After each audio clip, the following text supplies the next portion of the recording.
بسم الله الرحمن الرحيم. الحمد لله الذي أنزل على عبده الكتاب ولم يجعل له عوجا قيما لينذر بأسا شديدا من لدنه ويبشر المؤمنين الذين يعملون الصالحات أن لهم أجرا حسنا ماكثين فيه أبدا وينذر الذين قالوا اتخذ الله ولدا ما لهم به من علم ولا لآبائهم كبرت كلمة تخرج من أفواههم إن يقولون إلا كذبا فلعلك باخع نفسك على آثارهم إن لم يؤمنوا بهذا الحديث أسفا إنا جعلنا ما على الأرض زينة لها لنبلوهم أيهم أحسن عملا وإنا لجاعلون ما عليها صعيدا جرزا أم حسبت أن أصحاب الكهف والرقيم كانوا من آياتنا عجبا إذ أوى الفتية إلى الكهف فقالوا ربنا آتنا من لدنك رحمة وهيئ لنا من أمرنا رشدا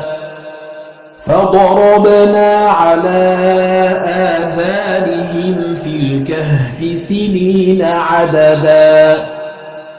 ثم بعثناهم لنعلم أي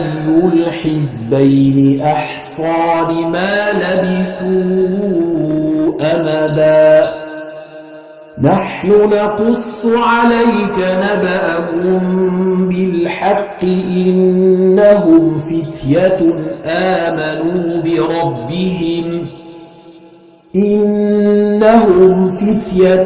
آمنوا بربهم وزدناهم هدى وربطنا على قلوبهم إذ قاموا فقالوا ربنا رب السماوات والأرض لن ندعو من دونه إلها لقد قلنا إذا شططا هؤلاء قومنا اتخذوا من دونه آلهة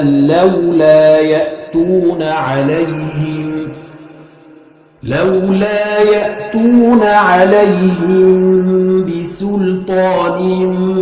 بين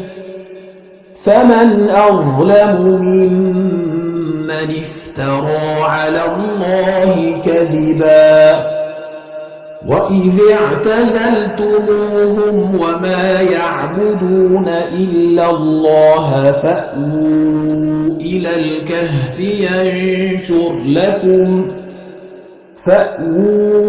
إلى الكهف ينشر لكم ربكم من رحمته ويهيئ لكم من أمركم مرفقا وترى الشمس إذا طلعت تزاور عن كهفهم ذات اليمين وإذا غربت تقرضهم ذات الشمال وهم في فجوة منه ذلك من آيات الله من يهد الله فهو المهتد ومن يضلل فلن تجد له وليا مرشدا وتحسبهم أيقاظا وهم رقود ونقلبهم ذات اليمين وذات الشمال وكلبهم باسط ذراعيه بالوصيد لو اطلعت عليهم لوليت منهم فرارا ولملئت منهم رعبا وكذلك بعثناهم ليتساءلوا بينهم قال قائل منهم كم لبثتم قالوا لبثنا يوما أو بعض يوم قالوا ربكم أعلم بما لبثتم فابعثوا أحدكم بورقكم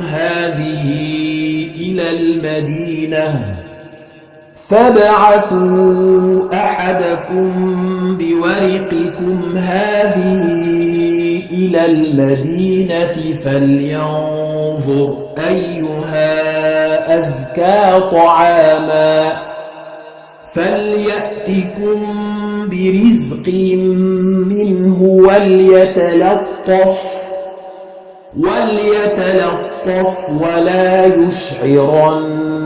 بكم أحدا إنهم إن يظهروا عليكم يرجموكم أو يعيدوكم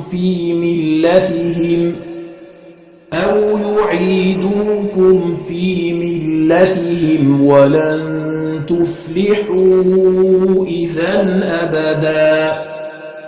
وكذلك أعثرنا عليهم ليعلموا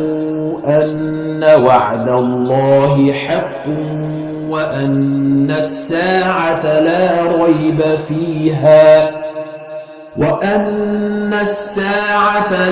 ريب فيها إذ يتنازعون بينهم أمرهم فقالوا ابنوا عليهم بنيانا ربهم أعلم بهم قال الذين غلبوا على أمرهم لنتخذن عليهم مسجدا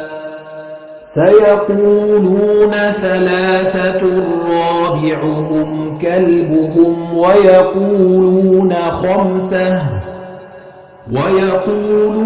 خمسة سادسهم كلبهم رجما بالغيب ويقولون 7 وثامنهم كلبهم قل ربي أعلم بعدتهم ما يعلمهم إلا قليل فلا تمار فيهم إلا مراء ظاهرا ولا تستفت فيهم منهم أحدا ولا تقولن لشيء إني فاعل ذلك غدا إلا أن يشاء الله واذكر ربك إذا نسيت وقل عسى أن يهديني ربي لأقرب من هذا رشدا ولبثوا في كهفهم 300 سنين وازدادوا 9 قل الله أعلم بما لبثوا له غيب السماوات والأرض أبصر به وأسمع ما لهم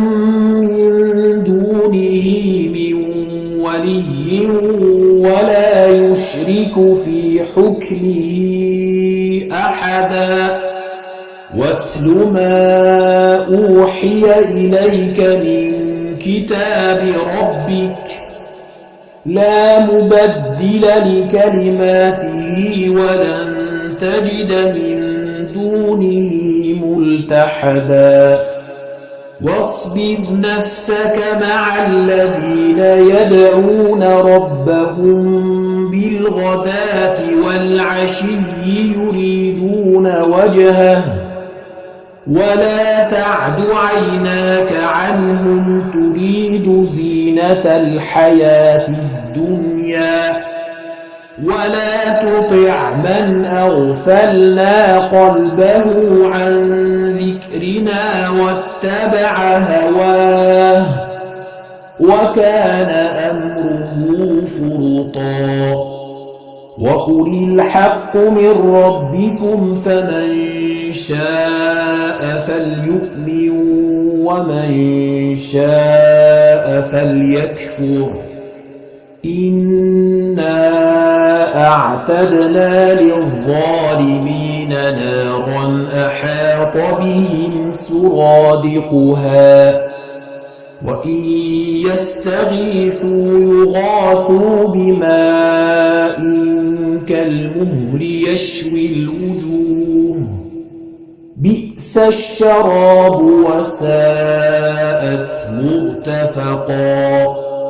إن الذين آمنوا وعملوا الصالحات إنا لا نضيع أجر من أحسن عملا أولئك لهم جنات عدن تجري من تحتهم الأنهار يحلون فيها من أساور من ذهب ويلبسون ثيابا خضرا من سندس واستبرق متكئين فيها على الأرائك نعم الثواب وحسنت مرتفقا واضرب لهم مثلا الرجلين جعلنا لأحدهما جنتين من أعناب وحففناهما بنخل وجعلنا بينهما زرعا كلتا الجنتين آتت أكلها ولم تظلم منه شيئا وفجرنا خلالهما نهرا وكان له ثمر فقال لصاحبه وهو يحاوره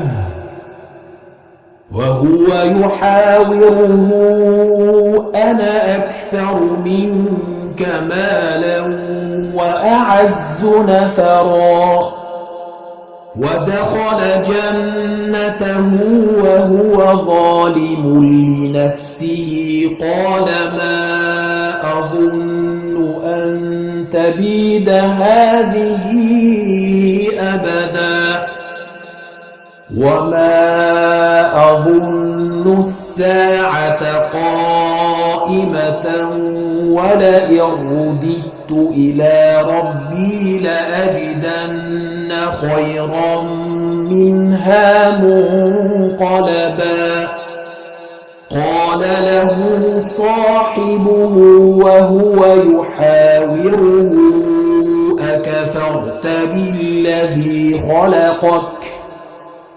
أكفرت بالذي خلقك من تراب ثم من نطفة ثم سواك رجلا لكن هو الله رب بربي ولا أشرك بربي أحدا ولولا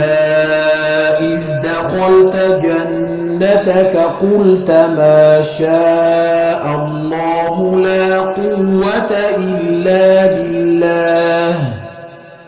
إن ترني أنا أقل منك مالا وولدا فعسى ربي أن يؤتيني خيرا من جنتك ويرسل عليها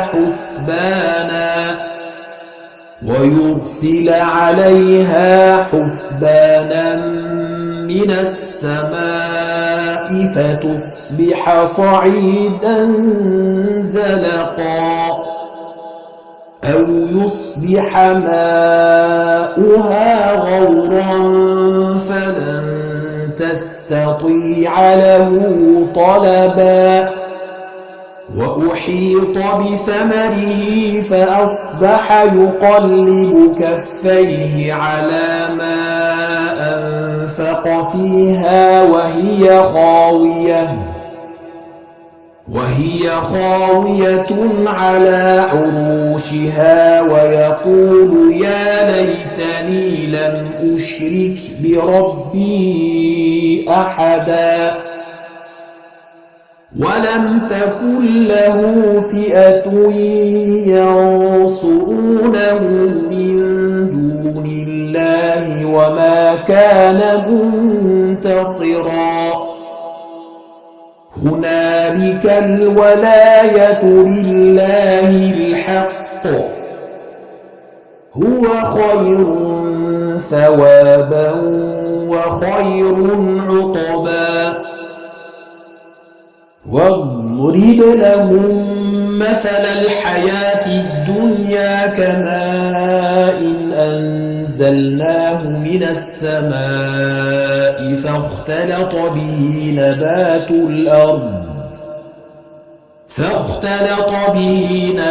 الأرض فأصبح هشيما تذروه الرياح وكان الله على كل شيء مقتدرا المال والبنون زينة الحياة الدنيا والباقيات الصالحات خير عند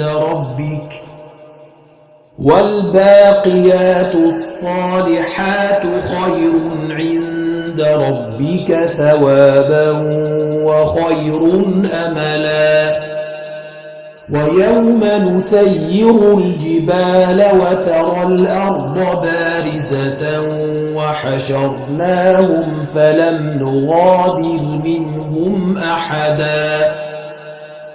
وعرضوا على ربك صفا لقد جئتمونا كما خلقناكم أول مرة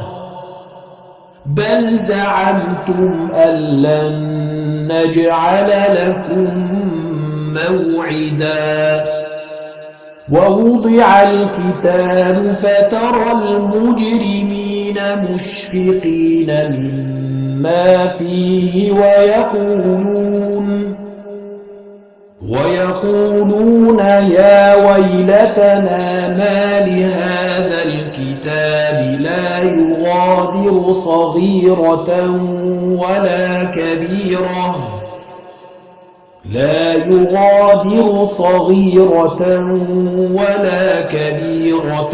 إلا أحصاها ووجدوا ما عملوا حاضرا ولا يظلم ربك أحدا وإذ قلنا للملائكة اسجدوا لآدم فسجدوا إلا إبليس كان من الجن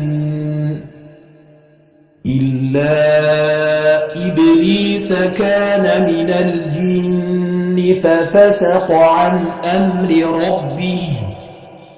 أفتتخذونه وذريته أولياء من دوني وهم لكم عدو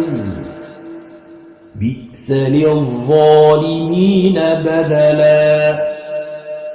ما أشهدتهم خلق السماوات والأرض ولا خلق أنفسهم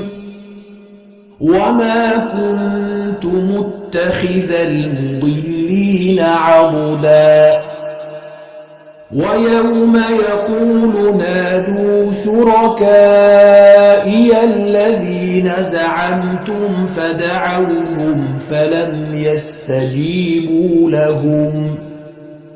فدعوهم فلم يستجيبوا لهم وجعلنا بينهم موبقا ورأى المجرمون النار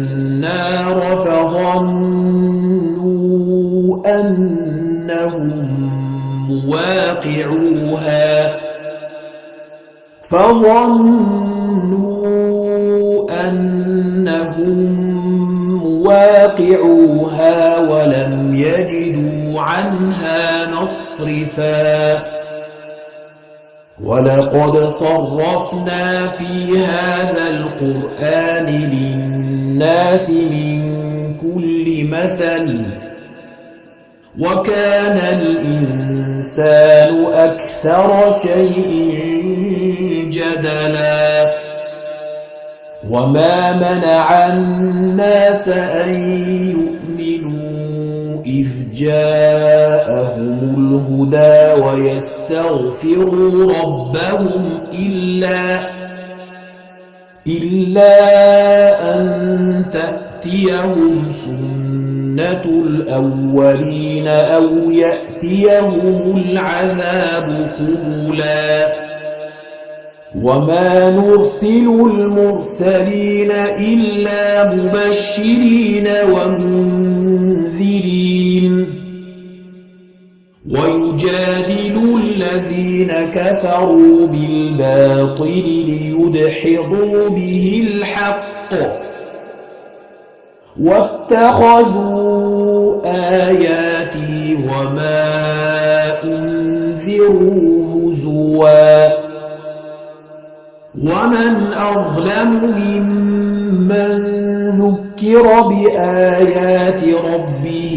فأعرض عنها ونسي ما قدمت يداه إنا جعلنا على قلوبهم أكنة أن يفقهوه وفي آذانهم وقرا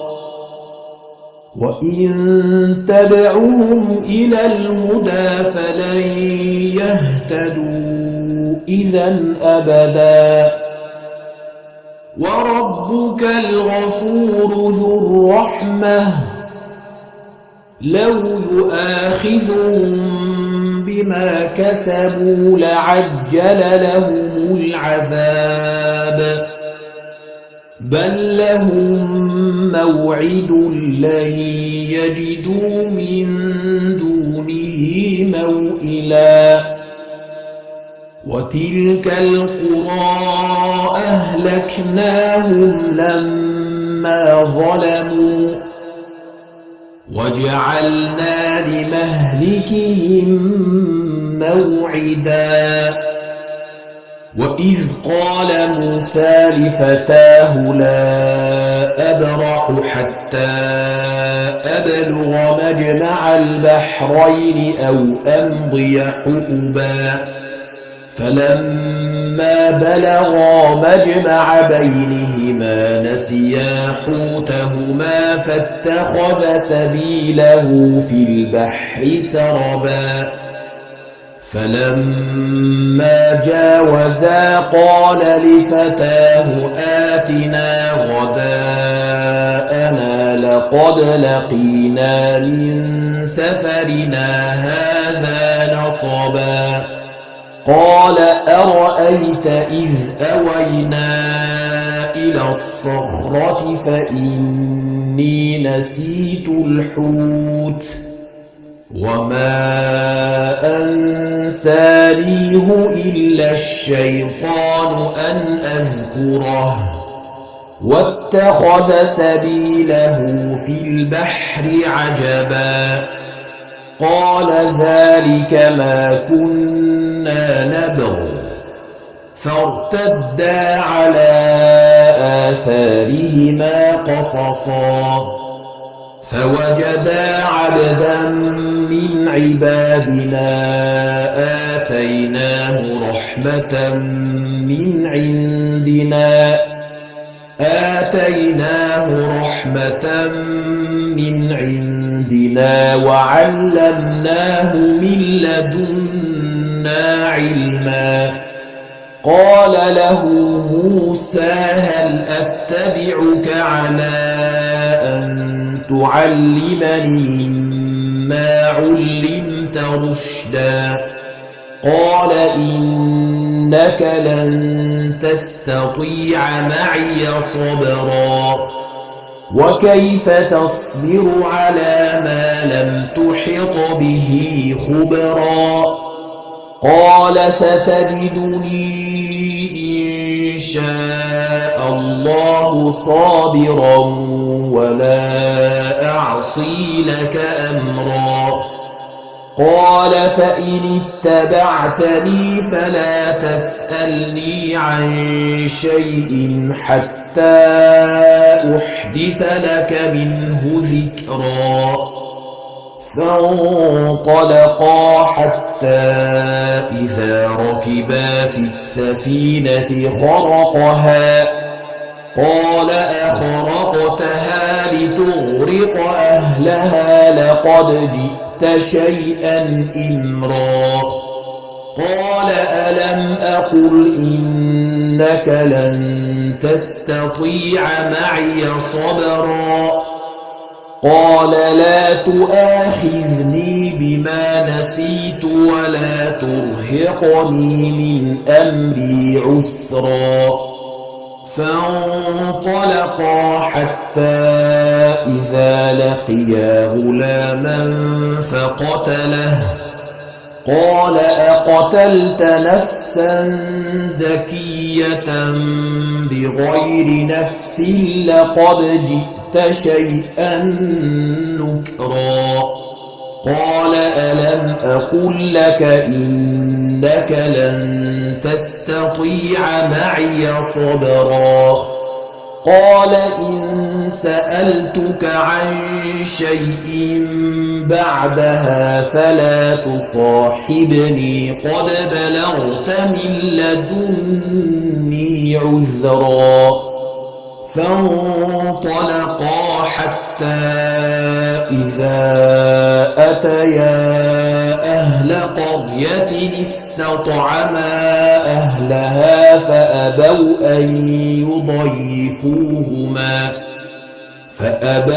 أن يضيفوهما فوجدا فيها جدارا يريد أن ينقض فأقامه قال لو شئت لاتخذت عليه أجرا قال هذا فراق بيني وبينك سأنبئك بتأويل ما لم تستطع عليه صبرا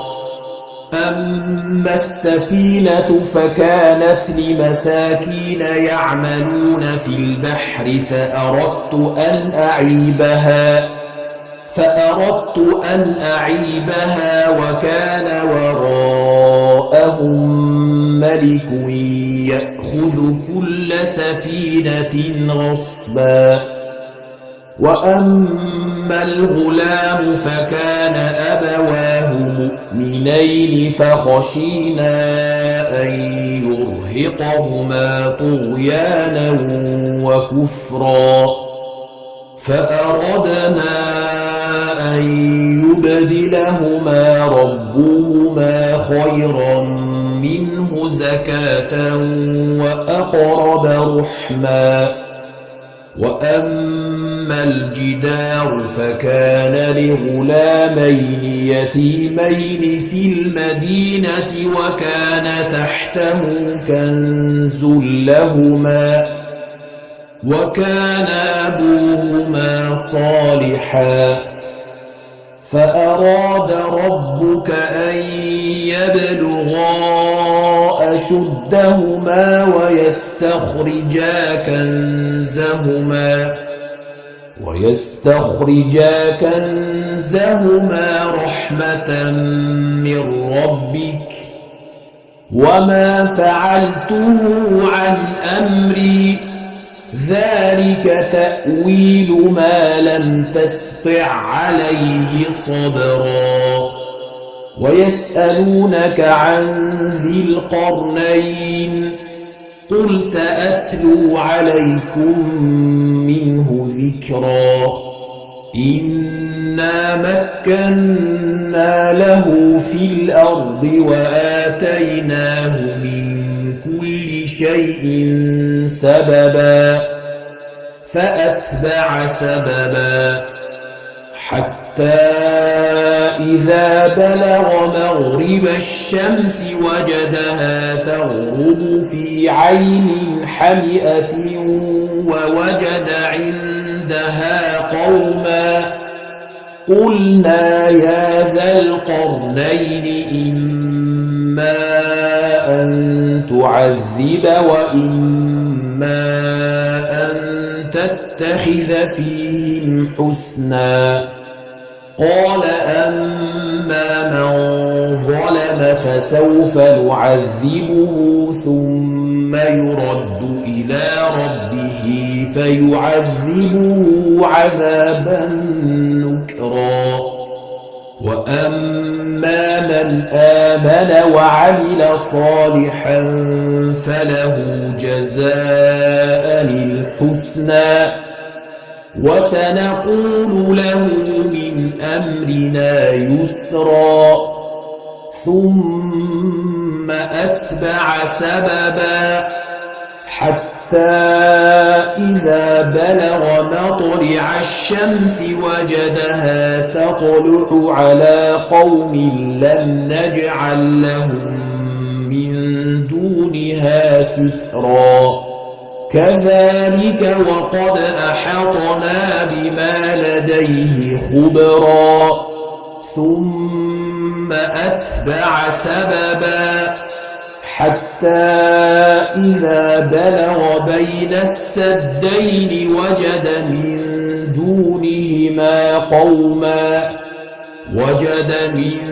دونهما قوما لا يكادون يفقهون قولا قالوا يا ذا القرنين إن يأجوج ومأجوج مفسدون في الأرض فهل نجعل لك خرجا على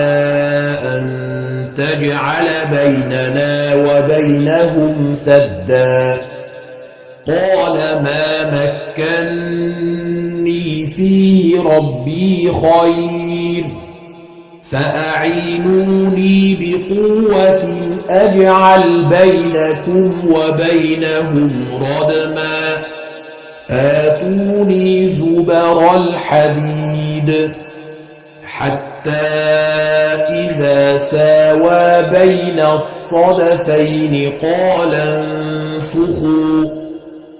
حتى إذا جعله نارا قال آتوني أفرغ عليه قطرا فما استطاعوا أن يظهروه وما استطاعوا له نقبا قال هذا رحمة من ربي فإذا جاء وعد ربي جعله دكا وكان وعد ربي حقا وتركنا بعضهم يومئذ يموج في بعض ونفخ في الصور فجمعناهم جمعا وعرضنا جهنم يومئذ للكافرين عرضا الذين كانت أعينهم في غطاء عن ذكري وكانوا لا يستطيعون سمعا أفحسب الذين كفروا أن يتخذوا عبادي من دوني أولياء إنا أعتدنا جهنم للكافرين نزلا قل هل ننبئكم بالأخسرين أعمالا الذين ضل سعيهم في الحياة الدنيا وهم يحسبون أنهم يحسنون صنعا أولئك الذين كفروا بآيات ربهم ولقائه فحبطت أعمالهم فلا نقيم لهم يوم القيامة وزنا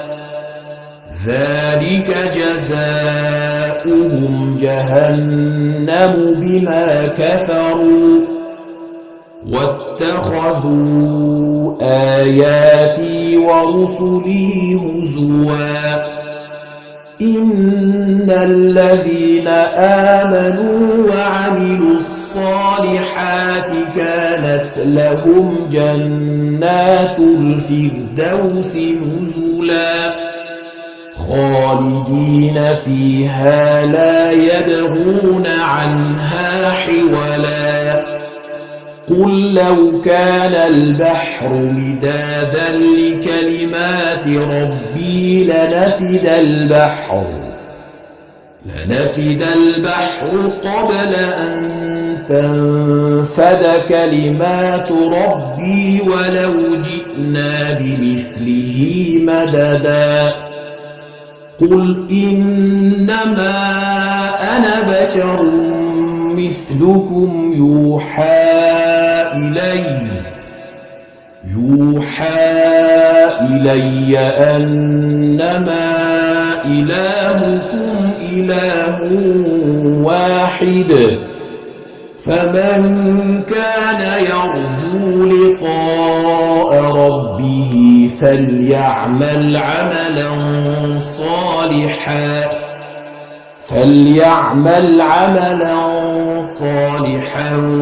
ولا يشرك بعبادة ربه